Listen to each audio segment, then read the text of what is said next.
Narito ako sa isang lugar na di ko maintindihan.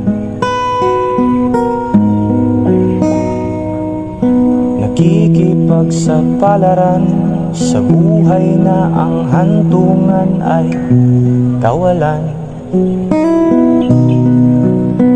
De numero ang galaw ng tao, bawat gawin ay may presyo.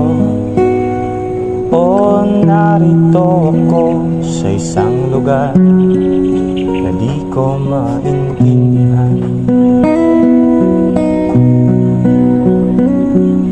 Daing ng tao'y di pinapansin, nililipad ng hangin